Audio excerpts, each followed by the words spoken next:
What is going on, everybody? Welcome in to the North End Podcast, episode 37. It's our Maxi Arruti episode. My name is Zach Graham, your host here on the North End Podcast, joined, as always, by my good buddy. He's on record as my best friend. His name is Ian Michaud, a.k.a. E, a.k.a. Lee James, a.k.a. Sebastian Drew Easy, a.k.a. Easter Damas, a.k.a. Pappy O'Daniel, a.k.a. Chili Willy, a.k.a. Eon Stonkel. E, smiles on our faces, not because we're in studio this time. We're back on the screen. But video podcast nonetheless. I think that's how we're going to run it, at least for the foreseeable future. Some people reached out, said, we like the video podcast on YouTube, so we'll keep it that way. Okay. But the extra emphasis on Easter Damas there, because not only 3 points for Austin FC, but you, sir, called the 2-1 victory. So Sunday afternoon, beautiful weather here in Austin, Texas. How are you feeling, my friend? Feeling great. Feeling super great. Yes, the Easter Damas prediction came true. First one of the season. We'll take it. Glad I didn't go with 1-0 like an idiot. But, man, what a match. Huge 3 points on the road there for the boys. We weren't together for it, which was unfortunate. But still communicating throughout the game, picking up the crumbs, expressing our frustration, yelling at Uncle. It was a great night, man. Really looking forward to chatting about this game because I think there's a lot to take away from it. Yeah, I agree. And again, we're trying to keep these pods to a more manageable hour or so. So let's go ahead and get right into it, right? Lineup dropped yesterday, typical, 45-ish minutes before kickoff. No huge surprises there. The one that stands out to most people, and I think the first thing you said to me when I sent you the lineup was no Diego Fagundes. So Ethan Finley in for Fagu. We assumed that meant Rigoni to the left, but Ethan Finley was playing on the left. Other thing that stood out to me, no true center backs on the bench. You got Leo and Ring, the fearsome Finns back there as the center back pairing, but no Tarek, no Kip Keller. So that was an interesting bench, especially because no true center backs, but Rodney Redis is there. What were your takeaways from the lineup? Just in case. break in case of emergency. Yeah. With Diego playing so much down there in the DR, made sense that he got rotated out. Definitely expected the start from Giassi. Obviously, Seba sliding back in, of course. The formation was definitely a little interesting given the way that we were playing it, oftentimes looking like just 3 guys in the back there, and kind of rotating around, trying to open up some space in the middle field for our 2 extremely dynamic midfielders who were both just fantastic last night, Owen and Dani. Definitely looking forward to giving Owen his flowers today because I don't hear a lot of chatter anymore about why is the coach's son starting. So looking forward to that as well. So no big, outside of the obviously no center backs on the bench, no real surprises for me there. I mean, obviously, coach does not trust Amro or Kip right now. That's really just it. Yeah, and I think it's fair at this point. Certainly for Tarek, like if we're going to leave Kip out of the team against Montreal, like there's no way Tarek could have been in the team yesterday, in my opinion. No. Yeah, and you kind of mentioned the formation there, and we can talk about that as a nice little segue to get into the minutes, because like you said, plenty of things to talk about, and some positive things today as compared to after last Tuesday's match. It is interesting, and I think kind of Landon Cotham has been the one that's been really on top of what they're doing formation-wise, at least that I've seen. The big difference between that first match against St. Louis, where Kolmanic was pushing so far up the left side, the last 2 MLS regular season matches, we've seen Johnny be on the right there, and he's the one pushing up farther into the attack. So Yeah, and then we also saw some changes in the second half that we'll get into that I thought were good looks at some of our newer players, specifically Adam Lundqvist there. But yes, this game, man, overall, like from a wide view, was one of the most up and down transition type. Like it was almost like watching pickup basketball. I felt like at times, and I can only imagine being out there as a player in the elevation and having to get through a game like that. And I think that stood out to me as one of the most impressive things that the team did as a whole, was clearly be prepared with their conditioning for a game like that. And on a short week, that impressed me. And I know they flew in yesterday. You and I both know, like, if you're going to go deal with the elevation, right, you either want to go early and get that like almost a week to acclimate.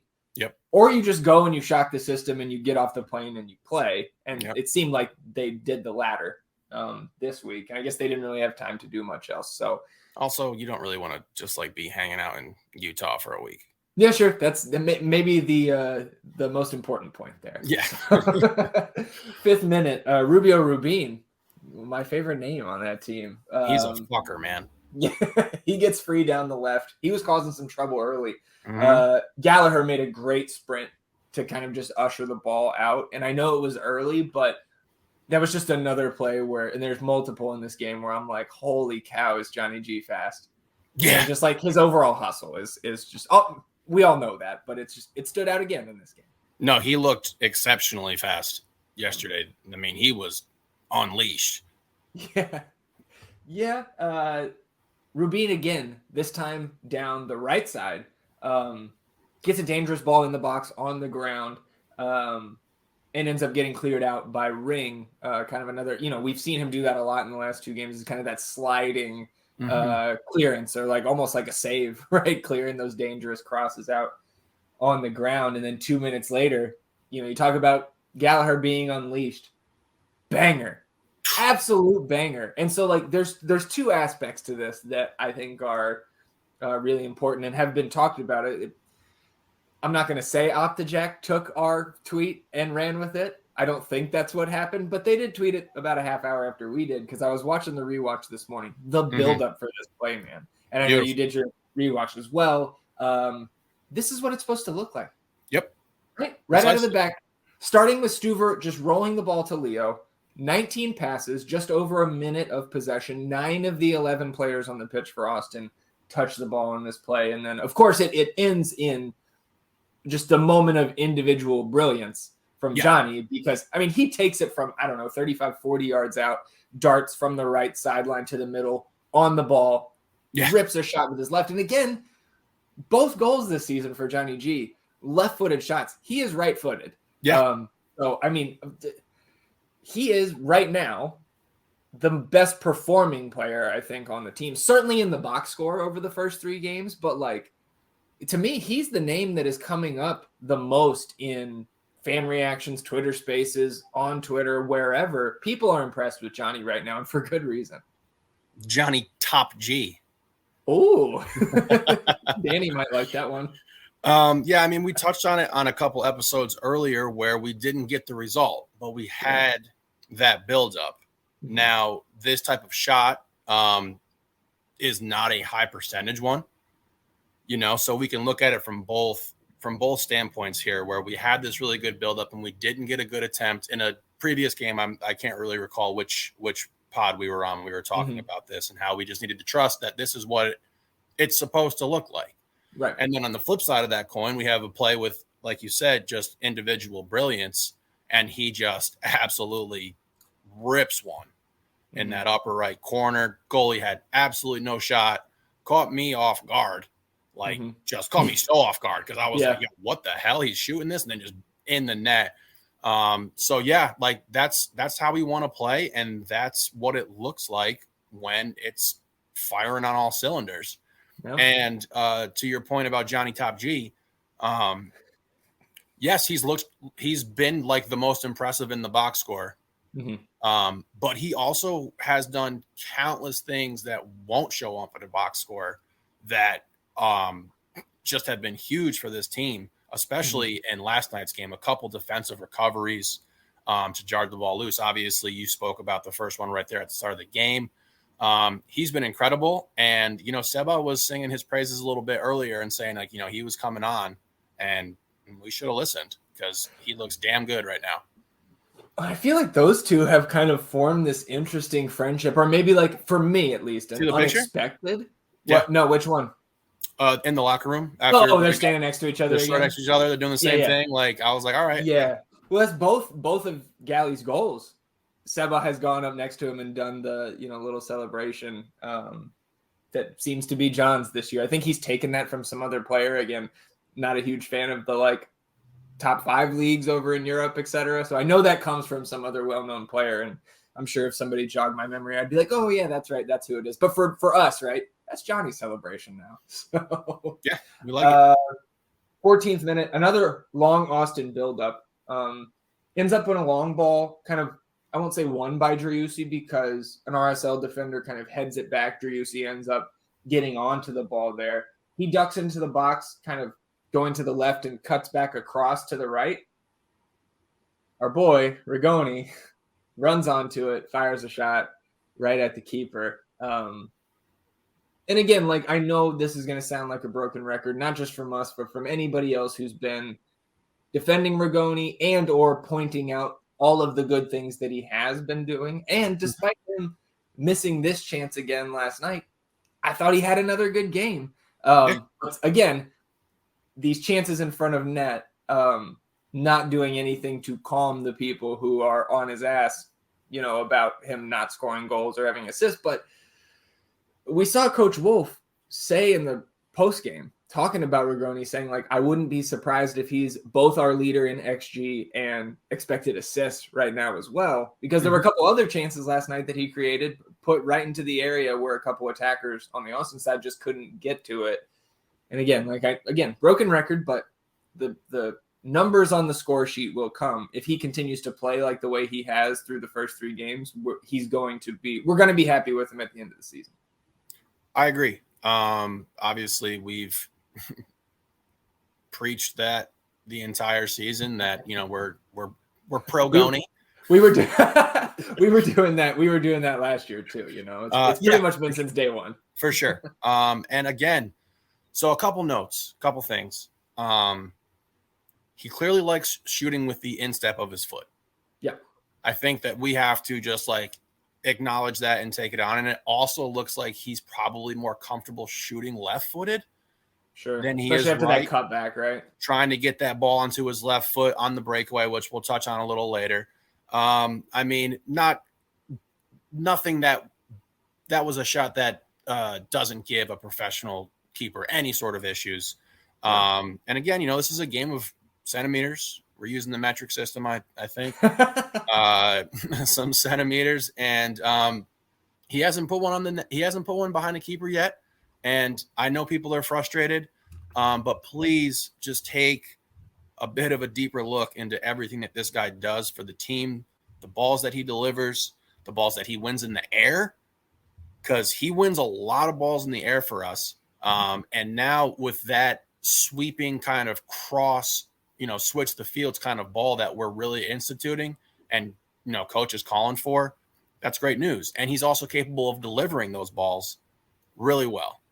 So yes, obviously, am I ecstatic and texting you Rigoni if he gets that for sure. And it was just a tough one again for him in regard to just trying to get one past the keeper. Yeah. And again, like, we did dive into we're going to take a shot and make a joke at his expense with the video posted last night on Twitter, but don't get it twisted. We're just trying, we're trying to change up the Wuju there. Maybe if we take a little dig at him, maybe it takes the lid off the net, whatever you want to say. We'll try anything. We'll try anything here at the North End Pod. Especially with the way our best ball team's looking this week. We'll have that update tomorrow. 17th minute, RSL now breaking down the flank. Ring slides it out for a corner. That ensuing corner headed away, then knocked back in over the top, and Stuver makes the save. Couple tough saves by Stuver last night. That it was a it's not his best performance, let one in, and he certainly could have gotten to that ball. We'll talk about that here in a second. 20th minute now, RSL kind of taking control of the tempo, less up and down and more them on the ball in the 10 minutes following Johnny's goal. Cross in from the left finds Damir Kryluk's head, but that one was right at Stuver, so not too tough for him to just corral that. But a dangerous ball. I remember being like, shit. And it was going right to Kryluk, and I was like, shit. Yep. Yeah. And that's I mean, it was just those two chances were just kind of a precursor to what comes in the 22nd minute. Zahn tries to clear the ball away from some pressure near side from the broadcast camera in our half. We were kind of we were being pressured, kind of messing around. I think who else had come back on that side? Finley had come back to help. Maybe Zardes was in there. And he tries to ping it out. And again, it falls right to Savarino. He right in front of the box, center of the net, blasts the shot. Luckily, Dani blocks it out for a corner. That corner is too long, going from far side of the field to near side from the broadcast camera. And it gets run down by RSL. Brody has all the time in the world, really, to pick out Kryluk back on that far side on the left. Kryluk, my best description of it without having the video in front of us is think about Johnny Gallagher's assist down to Maxi Urruti last week. That was kind of same area of the field, similar touch with his head, finds Justin Glad, the defender for RSL, finds his foot, and he sneaks it past Stuver. Stuver gets a touch on it, but unfortunate bounce for Austin, and game's equalized there in the 22nd. Yeah, and I mean, they had been threatening for a little while after we had scored, and they had a really solid response to our first goal. And as you mentioned, some good possession there. And a terrible turnover by Zani that leads to, it wasn't a direct lead, but this is how we lost the ball. Right. That's how they got the ball corner. Yep. He had some really just horrible clearance tries on that left side, which was so peculiar given his skill with his left foot long ball. It was bad. So that was unfortunate again. And obviously if we can clean stuff up like that, we're looking really great. And again, game of centimeters, that ball bounces pretty strangely, gets behind Stuve, and it's 1-1, and it's on. Next possession, 23rd minute, Rigoni's cross finds Zardes. Couldn't quite get his head to it, but another chance created by Rigoni there in the attacking third. 26th minute. Guy we talked about, one of their key acquisitions in the offseason, and you and I were texting about during that first half, Andres Gomez. What a turn on that, right on the edge of the box. It left Leo in the dust, creates a one-on-one against Stuver, and luckily for us, he fired it over the top. But that was one of those moves, I think I audibly was oh, when he made that little move. Yeah. He embarrassed him with that touch. It was nasty. Yeah. He was really fun to watch. I thought he was their most threatening guy out there. I know Rubin was up and down, and obviously Savarino. But I was I think the most nervous whenever Gomez got onto the ball there on the right. I 100% am with you there. 27th minute, fantastic through ball from Owen Wolff to Rigoni there, running down the right side into the attacking third. Another great cross from Rigoni right to Driussi. And I think he puts it just wide of the net to the left. And I think there was a defender closing down on him, and I think that pressure kind of made him put it wide. But another chance created by Rigoni, and obviously Seba gets the benefit of the doubt, but a similar-ish chance to some of the ones that we've been getting on Rigoni for. I thought Seba, for him, the obviously the standard we hold him to is the highest bar possible in the league, essentially. But I thought he was below average last night for what we have come to expect from him. Doesn't mean he was bad, but he just didn't make the huge impact that he typically does, I think, especially coming off full week's rest compared to some of these other guys. Yeah, I'm glad you brought that up because those are some attempts that Rigoni has missed. And Seba missed it too, and I think he obviously would want that one back. But a great initial ball from Owen. And then another great ball by Rigoni there. And again, we didn't capitalize. 28th minute, Dani slides in front of Savarino's shot, like right from the spot. And then on the rewatch, I don't actually know if Dani got a touch to it because Ring for sure got the final touch on this shot out for a corner. And that was, just kind of, I think it bounced off. It was a deflection that kind of rolled right to Savarino, like right at the penalty spot.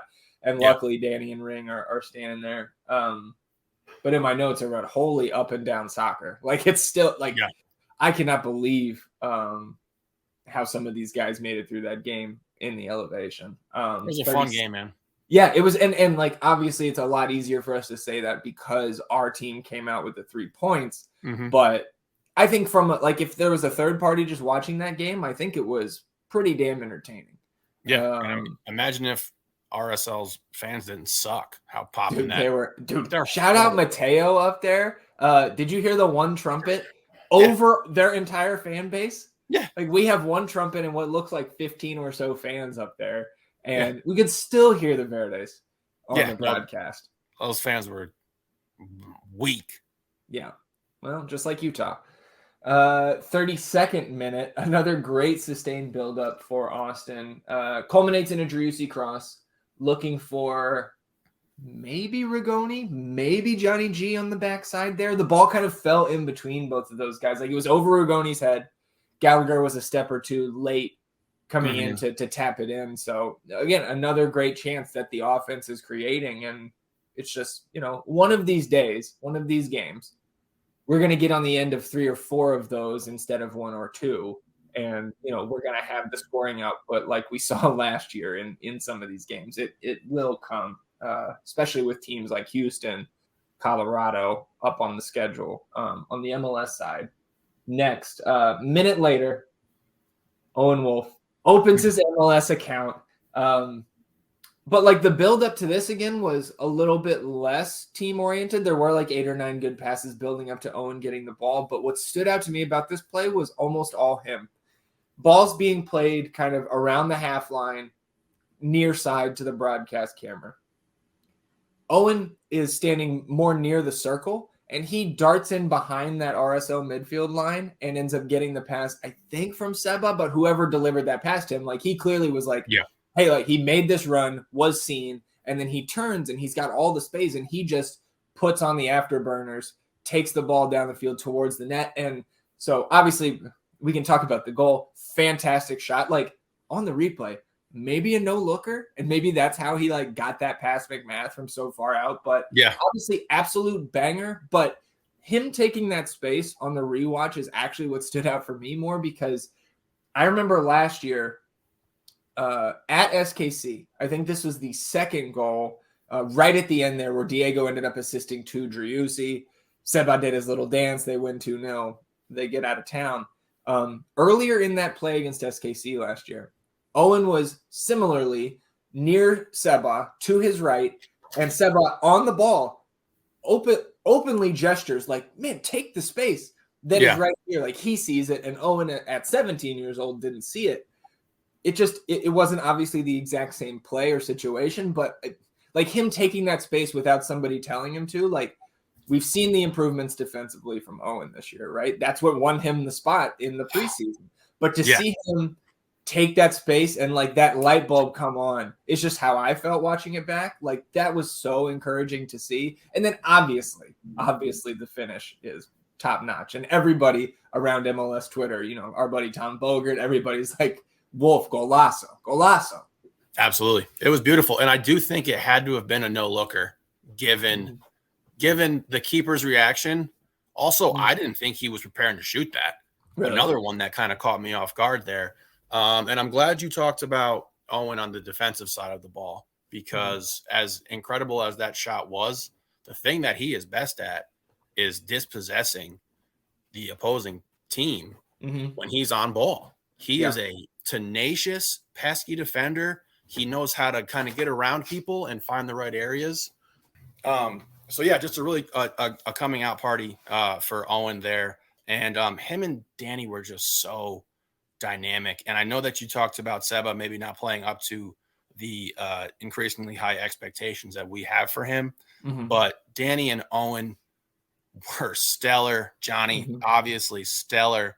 And those three, to me, were, our top three players in the game last night. Yeah, I agree. And I think Johnny and Owen getting on the score sheet overshadowed Dani a little bit, maybe Yes. in the general conversation about last night's game, because like I agree with you, he was fantastic. The midfield mafia, man, those two everywhere last and I night. mean, and to your point about taking up space, Dani did that so many times too. Just like gassed dudes on the sideline or just ate up yardage just in the midfield. It was really fun to watch them just like both play their best games of the season. Well, we know Eastradamus hit the score exactly, but I felt like Zestradamus was going to make an appearance because 41st minute straight red for Damir Kreilach. So I got so excited to flip the script, man. Red card for RSL. It was all going our way at that point. It was so on the replay, they overturn it to a yellow, and I absolutely agree. There was nowhere near as much contact as it looked in real time, certainly from referee Alex Chilowitz's view. And it seemed like all of the Austin players on the official side of that challenge were like, what the fuck? That's a red. Finley was telling Kreilach to get off the field, and then the other guys on the other side of him didn't react as strongly. And then you do see it on the replay, is correct, I think, to overturn that to a yellow. I mean, I'll even go farther than just correct. That was the best piece of officiating I've ever seen in my MLS tenure as an MLS fan. I'm not even that's no joke, bro. Sure, yeah, it was good. And the official goes over to him and shakes his hand and says, "That's on me, bad call." Yeah, but it wasn't a bad call because where he was standing, and the angle that he saw the play from, Kreilach's studs are way up in the air. Yes. You can break somebody's leg like that, and that's why. Initially, I was like, oh, yeah, 100% red card. He's real high, and it looks like he clips him in his plant leg, which, boom, you're out of the game for that. And then they go review it, and definitely a yellow, a dangerous play, but he does not make contact with that high foot. And I can't blame the ref for giving the guy a red to start because from his angle, again, it looked like he got him really bad. From our angle, right? Yeah. And then he goes and he makes it right, and I was totally fine with it. It was the right call. Yeah, and that was the best use of VAR is like to get it right. Yeah, in a situation like that. So good on them. We'll certainly say more negative things about the officials going forward, but we got to give credit where credit is due. He was good overall. Yeah, he was a good official last night. Into the second half here, 52nd minute. Rigoni gets past the back line on the break. What looks like is maybe going to be a one-on-one with the keeper. Gomez, again, menace. He's the one that sprints back and cuts Rigoni off. And Rigoni, I don't know if he, was forced to cut back or saw Gomez coming and thought, hey, I can get this onto maybe my favored foot in the left foot there. So he cuts it back, takes the shot. And that cutback was kind of allowed Justin Glad to get in position to block it out for a corner. And from the angle they showed on the replay, like if Glad wasn't standing there, that was going in on the left side. Like it was a nice shot. It just not enough time to get it off cleanly. But on the ensuing corner from Rigoni, he finds Driussi's head, which may be the highest I've ever seen Driussi jump, gets his head on it, and last second save by McMath. Gallagher was outside the box. You see on one of the replays, Gallagher starts to celebrate. And then McMath barely touches it out for another corner. And so that was actually our first corner off the initial Rigoni shot there. So I think that was more just kind of circumstance because we had plenty of pressure on them in the first half, just didn't get one out for a corner. But what were your thoughts on that Rigoni play before we move on? The breakaway? Yeah. Like I said earlier, it's looking like he's more comfortable shooting with his left, and he does want to use more finesse, more touch on his shots as opposed to some power. And as much as I've been defending him, the one thing that I am actually starting to be concerned with is that he just doesn't look like he has that killer instinct in regarding to going and scoring.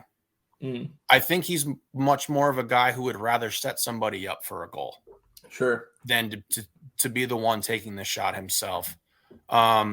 So yeah, I mean, hindsight 2020, obviously, if he could have let that fly with the right foot, maybe he scores.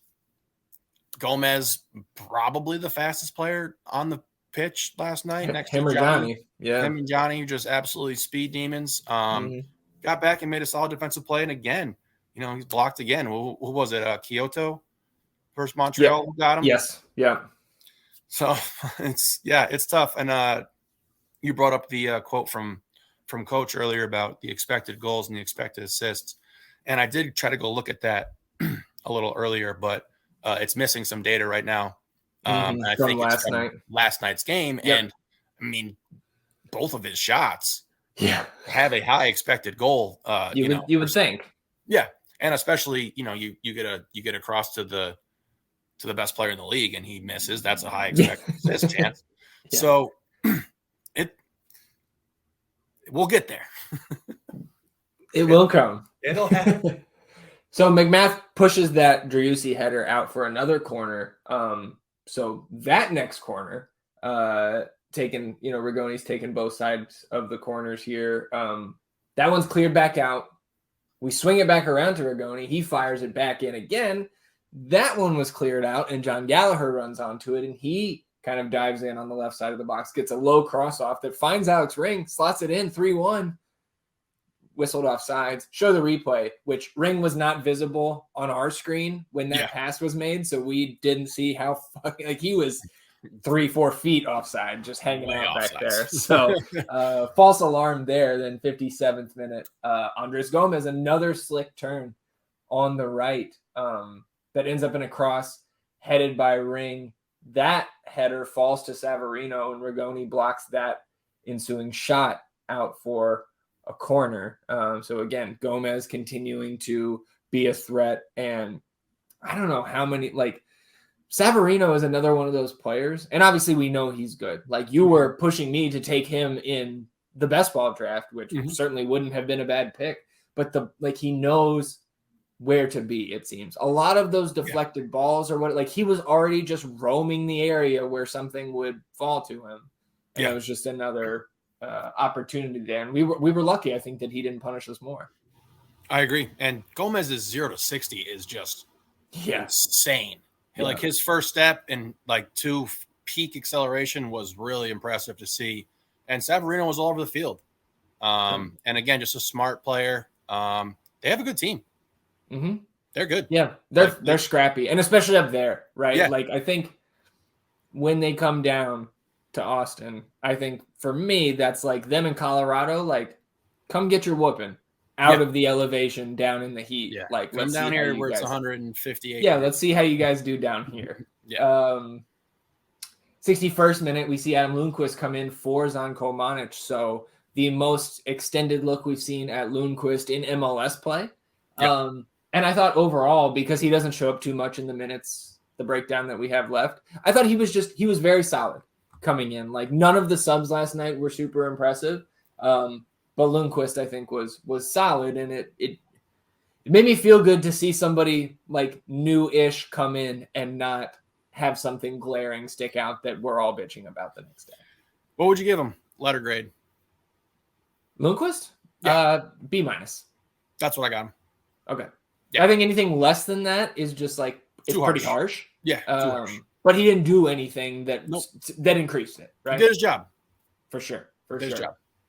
65th minute, Gallagher cuts out what I thought was kind of a sure chance for Ojeda there on the left side. I think it was Savarino that touches it over to him. Ojeda's coming almost into the 6, really close on net, and Johnny just cuts it out, and just more of that pure hustle that we love and we've seen since 2021. Absolutely. 68th minute, Justin Miram comes on for Rubio Rubin. Anderson Julio in for Andres Gomez. So while yes, for me at least, sigh of relief that Gomez is now no longer on the pitch. Anderson Julio and Justin Miram are plenty dangerous. So again, to your point, good team, solid team that's been in this league and been in the playoffs a lot. even though they're never a squad that seems to be picked to be like a top 4 team in the West, but they are consistently a postseason team. 71st minute, 2 changes for Austin here. Lima comes in for Finley, Diego in for Rigoni. So we see Jon Gallagher again, second MLS game in a row, go from right back to left wing. Diego slots in there on the right, which I thought, was interesting because Diego's been on the left this season. So, but it's good to see those guys be able to play on various sides up there in the attack. Same minute, 71st. You were kind of touching on Dani Pereira earlier. This sexy fucking run that he makes, like picks it up right around the midfield line, pops it over a defender, stays on the ball, outruns 2 others, like splits them, gets around, like ends up with, I think, Dani kind of getting taken out, no foul called, but Driussi gets on it and he fires a shot, like a kind of a wild shot. Yes. But that run from Dani, just a one-man show creating an opportunity for us. And that's something we've talked about him taking that space when it's there. And this wasn't even necessarily that, because he was breaking defenders down by himself. But again, creating something when he sees that opportunity and uses his soccer IQ that is clearly very high. And getting better. Yes. He's definitely getting more acclimated to his role, acclimated to how he needs to press that ball forward. I mean, I just don't have enough good things to say about him from last night on both sides of the ball. He was fantastic. He definitely got fouled on that play. 100%. That was a foul, but it was a play on. And we got shot off. So I was like, no issues with that. But yeah, hell of a play. Next minute, the press continues, creates a turnover and a 4-on-3 opportunity for Austin with Zardes kind of, for lack of a better term in our sports minds, Zardes running point there. He's got Driussi on his left. He's got 2 other teammates on his right, pushes it to Seba on the left. The first shot is blocked.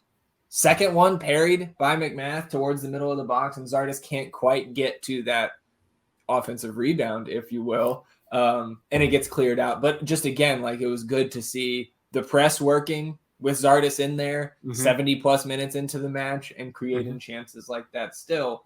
74th minute, RSL does find Anderson Julio for a goal, but offside, and on the replay, not super close, similar to the ring play where a full body's length offside there.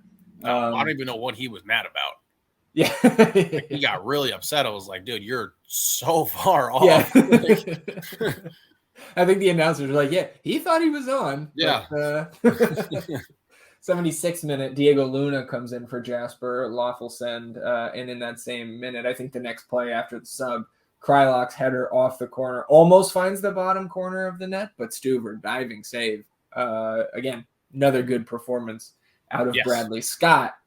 78th minute, RSL turnover leads to an Austin break. 4-on-3 with Johnny G running the point this time. It looks like to me, on the replay, he's looking for Zardes, but Driussi's also making a run, and he just kind of takes it and continues towards the left side of the goal and tries to cut it back. And I think by his reaction, I think he was trying to cut it back for Giassi, but it almost ended up looking like something in between a shot and a pass, and McMath kind of easily gobbles it up. But again, like, more dangerous, like more 78 minutes into the match, all of these guys still have the juice to make runs like that and continue defending, etc. Kevin Morris really broke that one down too. Did he? On his Twitter. And he's spot on. Like, Giassi is gassed in that situation. He's tired, and he still makes that run. And if that ball goes to him, he scores. And I think it was meant for him, given the amount of pace that was on it. Yeah. Maybe a situation where, like, Johnny sees him, looks down to make the pass, and then in that split second, Seba shoots through there. MVP. You're right through there. Yeah, just shot right through there. And then, there's a little confusion as to, like, was he trying to shoot this ball after, or was it going to the Giassi? But yeah, another fantastic chance for Austin FC there.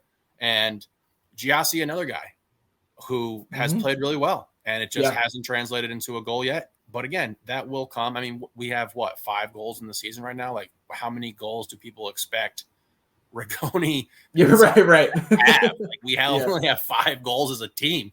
Yeah. So yeah, I mean, another threatening kind of play for us there, especially when it had kind of hit a lull there, bit of a wall.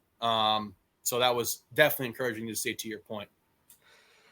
We see in the 80th minute, Stuver kind of playing with his food. That's when he always, like, a defender's closing down and he makes a little juke move. Like I always go, Stuvino, like, but yeah, it's certainly a nervy moment. No matter how confident Brad is in his head, it's always, as a viewer, always like, like you're clenching. 82nd minute, one change for either team. Eric Holt comes on for Justin Glad, and Maxi Arruti comes on for Jassy Zardes, which, I think you and I, assuming full rest, everybody's 100%, we would like to see that change made a little bit earlier. But the fact that Maxi went, I believe, the full 90 on Tuesday in the Dominican, and Zardes was fully healthy, and Zardes was making the runs like we just talked about through the 75th minute. Like, I had no problem with that the timing there, right? Yeah. Which is going to continue to be a conversation, I think, at least throughout the early part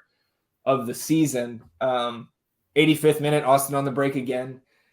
Maxi and Diego, kind of a 2-on-2 there, but like the way the break kind of transpires, like it ends up where Maxi's got a passing lane to Diego basically to put him in one-on-one against Zach McMath back there. Couldn't quite put it on him, like a yard or two too far. A little bit too much juice on the pass. Diego still runs it down on the end line, like ends up finding Gallagher at the top of the box. His shot gets deflected out for a corner. But again, the fast break last night was so dangerous, and it was like no matter who's in there, we're getting these chances. And just it's another game where the team could have had 4 or 5 goals, and that result will happen sooner rather than later, in my mind, just because of how potent this offense has been creating those chances. Yeah. 97th minute was the last kind of thing here. It was a pretty quiet last 10 or so minutes to the game in terms of like actual chances. Like RSL had some corners, they had some possession, but nothing really threatening until 97th minute. Maxi Arruti gets through on net on the left side. Looks like we're going to get kind of just like icing on top of the 3 points cake here. But the shot goes off the far post. Yeah. And so it remained 2-1, but we will take it. 2-1 victory, 3 points for Austin. And there you have it. Any last thoughts on this game before we close it out and move on? Huge game. I don't really think it has been stated enough how big this game was to respond and to bounce back from what happened in the DR. All the questions circling some of our most important players. Tough place to play, and we came to play, and it was a great win. Great 3 points on the road for this club, and just take a look, y'all. Was it say 3rd place, right? 3rd place. Yeah, come on. We're here. Come on. 17 shots to 11 in favor of RSL, 58% possession for RSL. Last week after the Montreal match, I kind of put out the call, like, who can tell us what the best XG model is? Because you look different places, there's different numbers. And I learned last week, that those numbers can get updated. So like the XG numbers we stated from Fight Mob last Sunday, if you go look on Monday, you go look now, they're different. And so like it continues to be frustrating. Again, the only real numbers that matter are 2-1 Austin and 3 points. But XG, depending on where you look, 1.15 for Austin, 0.95 for RSL on FOTMob. The Apple TV XG at the end of the match was 1.15 for RSL, 1.22 for Austin. 35 clearances for Austin in this game, just highlighting the job that Leo and Ring and everybody else involved in that defensive half are doing and did last night. Wolff, man of the match. I think the majority of fans, thought Gallagher, and that's totally fair. Yeah. But for me, Wolff was the guy that I mentioned first with the people that I was watching with. Not just because of the goal. I thought his defensive contributions were above average as well. And he assisted, no matter how silly you think the assists are in MLS, he assisted on the first goal too. So he's contributed to both goals. Yep. Had one goal contribution in his career to this point. So I thought, and I think Jon Gallagher will probably win man of the match again at some point this year. So I thought well deserved for Owen there getting that accolade and the post-game interview with the Apple folks and all that. It was great to see him, with that big smile on his face, and he deserves it. Indeed. Like you said, Austin sitting on 6 points, third in the West currently. If LAFC wins tonight at home against New England, which we hope does not happen for our wallets and for the standings, and we could be, for the people. We could be sitting in fourth, but again, top four, we will certainly take that. That was our baseline for the year. Yep. So through 3 matches, beating the baseline. Austin FC has started all 3 of its seasons with 2 wins and a loss now. So a little interesting stat there. Shout out Jordan on Twitter for that one. RSL comes to Austin June 3rd for their annual whooping. Can't wait for it. Let's talk a little bit before we get into last business day and talk about Violette on Tuesday. Let's look at some of the other scores around the MLS this week, because there's always a lot to talk about, especially with how much more immersed we can be in the league now with season pass and everything. Like before the game, after the game, we were watching 360. I'm watching MLS wrap up, all that stuff. Loving it. Early game yesterday, Atlanta smacks Charlotte in Charlotte, 3-0 on the road. Charlotte, high expectations, at least from their fan base. And I think, again, I think we had them in the 7, 8, or 9 spot out there in the East, at least competing for a playoff spot. And it is still so early, but no points through 3 matches for Charlotte. One of 3 teams in the league with no points. And one of those 3 is Houston, who was on bye this week, because now that we have 29 teams, there are now bye weeks. Austin's comes up, I think, at the end of April. So yeah, out of 28 teams, or it's less than that because there's other teams that have missed, but Montreal and Charlotte, the only teams that have played 3 matches and have no points. Did you watch any of that game? I know it was early in the day. No, I did not. I was working a lot of overtime. Hey, there you go. Shout out to OT. Cincy beats Seattle at home 1-0. So the one of the betting picks from this week didn't go our way, but I think it does say a lot about Cincinnati to, take everything that Seattle has and get the win at home. Again, this is a team that is 18 months removed from winning their 3rd straight wooden spoon, and everybody knew they were going to be a team to reckon with this year. But starting win, draw, win now here against Seattle at home, just an impressive win. And I think Cincinnati now kind of pointing to they are who we thought they were, and that is a very dangerous and talented team. Absolutely. They get Chicago next week, so I think we should expect Cincinnati to continue their nice start through the season. Another nice start through the season so far. Nashville 2-0 over Montreal. So certainly that was expected. We had them in the betting picks as well at home. Hani Mukhtar back in the 11, so they're looking as dangerous as ever. But easy matchup against Montreal there. They took care of business. Montreal. Montreal, not just no points, no goals. 3 games. They are trash. Yeah. Well, we said it. Yeah, we did. We said it throughout the offseason. They were in trouble. And we'll see, Milhevich comes back, and they certainly haven't had an easy start to the season. Montreal going to Miami, to Austin, and to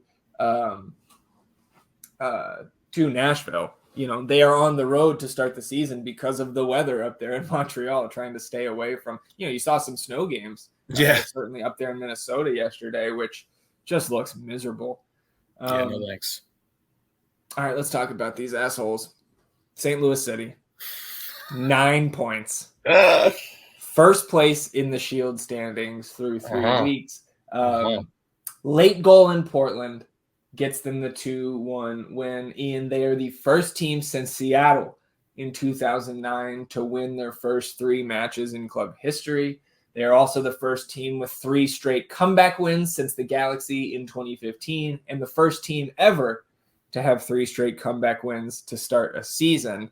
When are they going to turn back into a pumpkin? Because I'm like legitimately starting to be annoyed by these guys, and we're not even a month into the season. Yeah, I'm good for them, man. That's all I mean, like, good for them. You saw that other goal that they got last night. Yeah. I don't really know what's going on. But yeah, I'll say this. They are definitely better than I thought they would be. Yeah. They're not the best team in the Western Conference. For sure. And I'm cautious to hate on their fan base just because I feel like we were that fan base last year. At least that was our second year. At least when we're coming from being I won't say lovable losers, but we were bad the first year. Yeah, everyone we paid our dues. We paid our dues. These people have not. At the top of the standings, and another fortuitous goal last night. Yeah. I'll see you in St. Louis. We will see you in St. Louis. We will be August is coming. We'll be there. A couple pieces of player news to touch on here. DC United closing in on a deal to sign midfielder Lewis O'Brien on loan from Nottingham Forest. 24-year-old joined Forest on a $10 million transfer last summer, has 13 Premier League appearances this season. So DC looking like they're going to strengthen their side even more, and that not off to a terrible start. 4 points through 3 games without Taxi Fountas.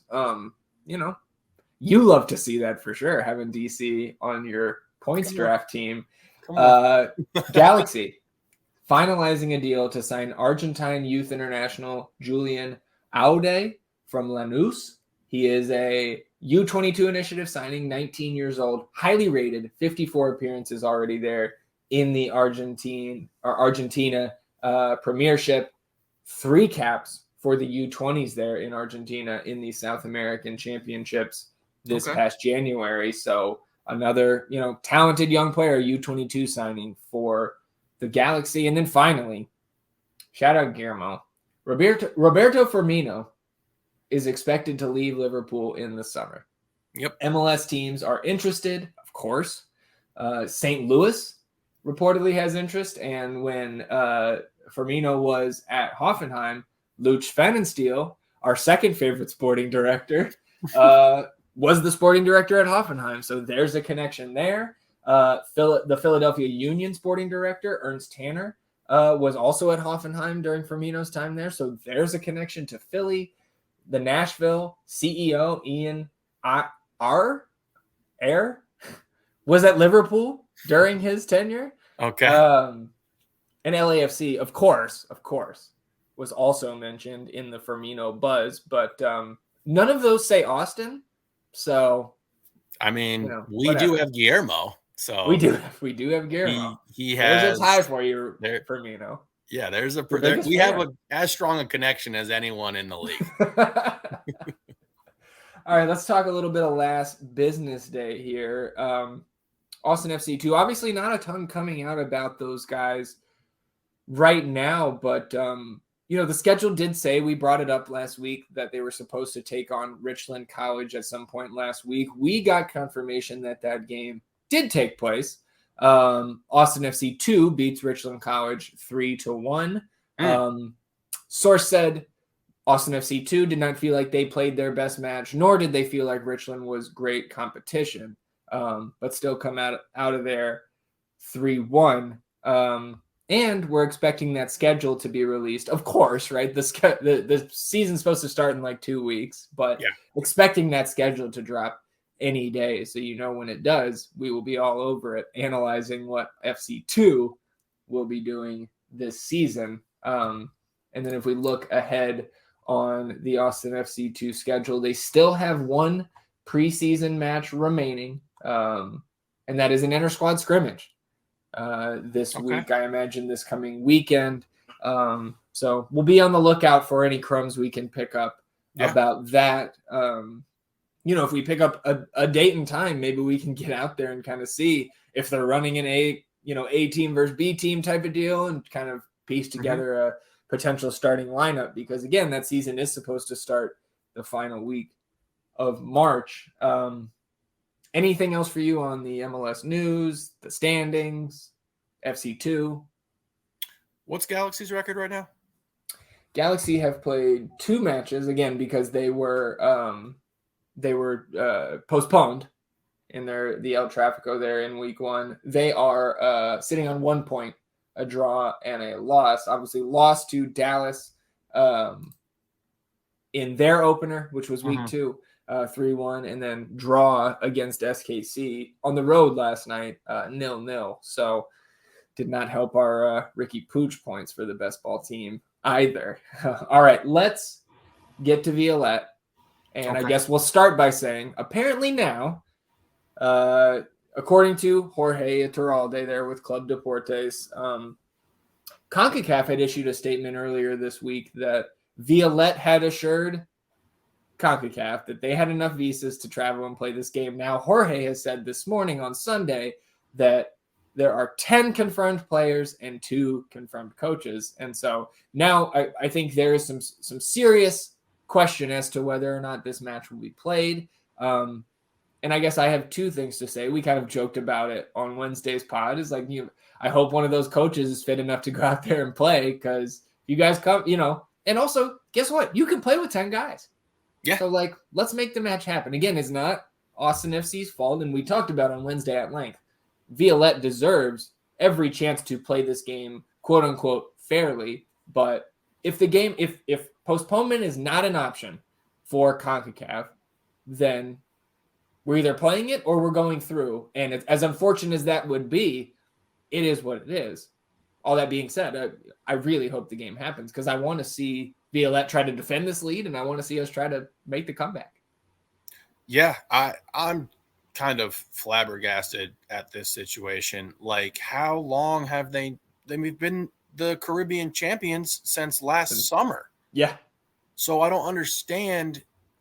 I mean, obviously there's a lot that I don't understand in the visa process, securing visas for players all over the country and what have you. But shit, man, y'all had a lot of time to take care of this. CONCACAF too, not Violette, not just Violette, right? Like, y'all had a long fucking time to take care of this, so I don't understand it. I don't want to play them with 10 guys. I don't want to do that. I really don't. Like, if they come, they have to have their team. And if we move on because they can't get players over here, then I'm not crying over any spilt milk. Like, it is what it is. Like, do they deserve to come play? Yes, 100%. Would I play them in Mexico? Yes, I would. But like, we can't just compromise the entire integrity of our schedule and our season to accommodate the fact that they didn't take care of this. Right. I agree. Yeah. I just hope it happens. And let's say it does happen. Okay. What are your thoughts on the lineup? I guess, desires, lineup predictions. And then we'll, of course, make our score prediction. It's a tough spot. Because if you go for it, you can't really half-ass it. You got to make up 4 goals here. I mean, you have to go for it regardless. No matter who's on the field, we're trying to come back because it's embarrassing. We have not washed away the embarrassment from last Tuesday just because we beat RSL on the road, right? Yes. Maybe. I've already forgotten about the Violette game after last night. We didn't have Seba. So, man, lineup wise, coach is going to try to win the game. Yeah, he is. So he's probably going to put out a lineup that he likes. Yeah, you would think. I think if it happens, you'll see Diego back in the starting lineup. Seba, Giassi will start. Would you get Kip in the start? I don't know, man. See, we didn't even have Leo last time. Yeah, true. I mean, I think the thing for me is, and this is obvious, it's not a hot take, not breaking any news. Like whatever the ATRs say, the sports scientists that we have on staff, for the guys that just played between 70 and 90 minutes in the elevation, if they're recovered enough, we should get as close to that same 11 with Diego in there for Finley. Mm-hmm. We should get as close to that as we possibly can. And maybe that does mean that Jassy comes out at the 60th or at the half for Maxi. Yeah. Or and you know, maybe we do bring, if we get a couple goal lead, we bring in Kip for who knows. Okay. But you know, I think it's very much wait and see. But let's say, assuming everybody is good to go, we've got the all clear. Everybody can go out and start and play at least 60 minutes. Give me that same 11 with Diego in there over Finley. That's fair. Let me ask you this. Okay. Because you've been beating this CONCACAF drum for a minute. Yeah. Which game is more important to you? Violette on Tuesday or Houston on Saturday? Violette. Okay. It doesn't count for Copa Tejas. Doesn't count for Copa Tejas. And I honestly think we can beat. It is going to be tougher for us to get the result we need to advance against Violette with a rotated squad than it is to beat a shitty Houston team with a rotated squad. I think we can take care of Houston with 6 of those 11 starters that we're looking for on Tuesday and sub in guys for the last 25, 30 minutes if we need it. Houston's bad, man. They are still bad. Yeah, so was Violette apparently. Yeah, but we ain't starting that. We ain't starting fucking Rodney Redis. I mean, shit. All right, so shit, bro. Let's look at it from this standpoint, right? Like we go for it. Yeah. We play pretty much the 11 that we had at RSL, but we get Diego back in there. Yeah. We thoroughly outplay them. We win the game 2-0. Well, then we're not advanced. Okay, and now we got to go play Saturday. And now you want to potentially go play Saturday with an even more depleted lineup in terms of our fitness, in terms of our readiness. Yeah. What happens if you drop that game? Like, I mean, then we're still on 6 points through 4 games, and it's fine. Like, I think, and maybe this isn't the right approach, but I think maybe my mind would change if we hadn't picked up 3 points last night, because it's not a Copa Tejas match, and we're sitting on 6 points through 4 matches. Like, we're fine. 9 teams get in the postseason, or 9 teams get in the play-in. 8 teams, you know, there's just so much room for error in the regular season compared to, and we had the conversation on Wednesday in the studio, right, about what is the most important trophy to us. And I know we have disagreement there, but for me, it's still CCL. And even if I don't fully believe that we have what it takes to win this tournament this year, I still think that should be the priority when, outside of Julio, and I'll knock on wood right here, we're relatively healthy, right?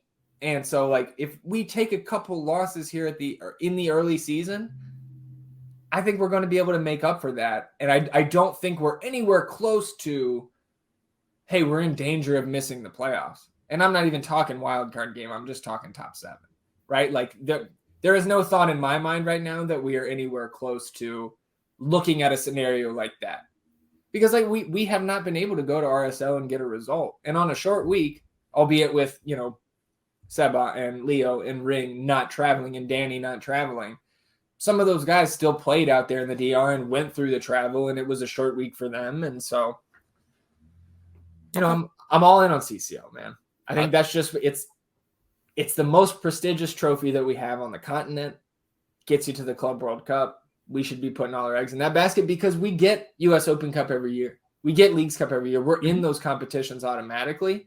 It might be 10 years. I don't think so, but it might be another 10 years before we get a shot at CCL again. And, you know, I think we got to attack it while we have the chance. Okay. That's fair. Score predictions. Almost got out of here without giving those. Usually I throw it to you first. We'll switch it up this week because I know where I'm going. 5-0, Austin. Woo! Get it done. I'm about to Price is Right your ass. Okay. 6-0. Oh, the full truck. Damn. I like it. We'll take both of those. Oh man. We're about to get clipped. They're about to clip us. Hey, you can clip us just like they clipped that Violette kid saying 3-0, right? it's going to be 5-0 or 6-0 this week, and we're going to be clipping, stomping around, tagging Violette's Twitter account that hasn't tweeted since 2018. We're going to be doing all that stuff. Did you see that? No. Their official club Twitter hasn't tweeted in 5 years. There's a lot going on over there. There's a lot going on. Yeah. I don't know. I just hope we see those guys on Tuesday. Maybe they'll hire us. Oh, maybe we could do a little remote Twitter Violette. Hey, we like some of those guys, just not when they're beating Austin FC. Yeah, they got some cool players for sure. Shout out Mishnaider Shari. Mishnaider Shari. Yeah. Okay. All right. I like it.